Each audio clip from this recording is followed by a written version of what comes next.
Le propriétaire d'une maison individuelle est seul maître chez lui. Lorsqu'il veut repeindre ses volets, changer sa toiture, repeindre par exemple l'entrée en couleur bleu lavande, il le fait s'il veut, quand il veut. Il suffit qu'il ait la volonté, qu'il ait l'argent pour se payer la peinture. Si maintenant, au lieu d'être propriétaire de sa maison individuelle, il est propriétaire d'un appartement dans une copropriété de 6 appartements, alors certes, il peut chez lui changer la couleur dans son appartement, mais il ne peut plus changer les volets. Il ne peut plus changer la toiture. Il ne peut plus changer la couleur de la cage d'escalier parce qu'il lui faut obtenir l'autorisation des 5 autres copropriétaires.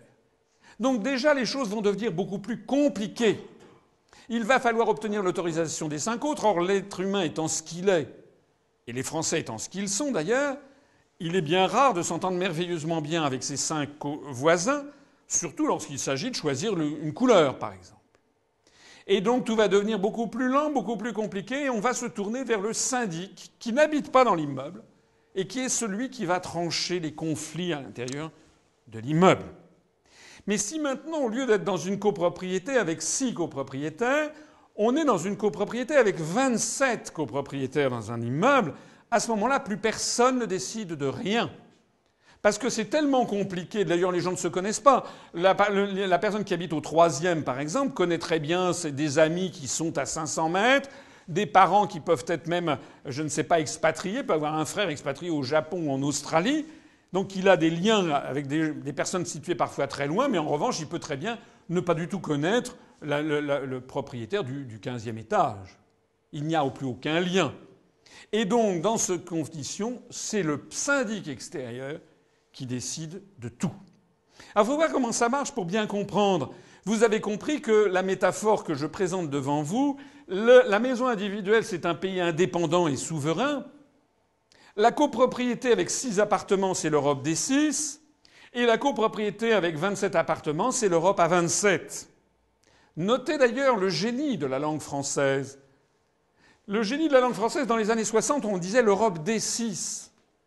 Et maintenant, on dit l'Europe à 27. C'est-à-dire que inconsciemment, dans notre inconscient collectif, quand on disait l'Europe des 6, c'était une Europe qui émanait de nous. Des 6, ça voulait dire qu'on avait le sentiment d'être encore un peu ceux qui voulions cette affaire. Maintenant, quand on dit l'Europe à 27, c'est que c'est un truc qui dépasse la volonté de qui que ce soit. Pour bien comprendre comment ça marche, parce que je crois que c'est vraiment important, on est au cœur de l'explication des façons pourquoi ça ne marche pas, l'Europe, et pourquoi ça ne peut pas marcher. Ça a été conçu par les Américains pour que ça ne puisse pas marcher. Eh bien, il suffit de prendre cet exemple d'un grand ensemble de 27 copropriétaires. Plus il y a de monde, plus les intérêts contradictoires se multiplient et plus cela bloque toute décision. Un immeuble à 27, le propriétaire du rez-de-chaussée veut que l'on change la porte d'entrée, qui refroidit le hall, parce que ça le concerne directement. Il habite au rez-de-chaussée. Mais ça, ce sont des travaux. Ça va coûter de l'argent. Or, les propriétaires des étages supérieurs s'en contrefichent. Ils n'ont pas envie de dépenser leur argent pour changer la porte d'entrée qui refroidit le hall. Quand on habite au 6e, on a envie de dépenser son argent à toute autre chose. Le propriétaire du 2e étage, lui, se plaint des odeurs du vide-ordure qui remontent, mais qui ne concernent pas les habitants des 6e, 7e ou 8e étages. Le propriétaire du 4e étage a des problèmes de canalisation qui ne concernent que lui. Les propriétaires des étages supérieurs, eux, ils veulent rénover l'ascenseur, bien évidemment, parce qu'ils l'utilisent constamment. Mais en revanche, pour le coup, c'est le propriétaire du rez-de-chaussée du 1er étage qui ne veulent pas dépenser leur argent pour rénover l'ascenseur puisqu'ils ne l'utilisent pas. Et puis vous avez le propriétaire du dernier étage qui veut que l'on rénove toute la terrasse parce qu'il a des infiltrations d'eau dans son salon. Mais ça, tous les autres copropriétaires s'en fichent. Ça va leur coûter très très cher. Ils s'en fichent éperdument que le propriétaire du dernier étage ait des infiltrations d'eau dans son salon. L'argent à dépenser, ils préfèrent le garder pour eux, par exemple, pour aller passer une semaine aux Antilles. On voit donc que dans ces conditions où personne n'est d'accord, eh bien, il y a nécessité de mettre tout le monde d'accord. C'est le syndic extérieur à l'immeuble qui doit tout trancher et qui va décider de tout. Alors si vous avez bien compris ça, à la limite je pourrais arrêter ma conférence parce que vous avez compris le piège de la construction européenne conçue par les Américains. Parce que vous avez compris toute la géopolitique dans laquelle nous sommes englués. Remplaçons l'immeuble à 27 par une Union européenne à 27. La France, comme le propriétaire du premier étage, la France, elle veut une monnaie qui ne soit pas trop forte. Une monnaie commune pas trop forte parce que la compétitivité de l'économie française n'est pas la même que la compétitivité de l'économie allemande, par exemple. La France, elle veut une Europe française. La France, elle veut une Europe qui protège les acquis sociaux. La France, elle veut une Europe sociale. Elle veut une Europe agricole. La France, elle veut une Europe où l'on parle le français. La France, elle veut une Europe qui s'oppose à l'hégémonie américaine. La France, elle veut une Europe qui coopère avec les pays en voie de développement du Sud. Ça, c'est ce que veut la France. Et beaucoup de Français se disent moi, c'est ça que l'Europe que je veux. Ils disent presque tous. D'ailleurs, vous avez tous les responsables politiques qui viennent vous dire moi, je veux une Europe sociale. Moi, je veux une Europe qui fasse contrepoids aux États-Unis. Ça, c'est tout ce qu'ils viennent vous dire à vous.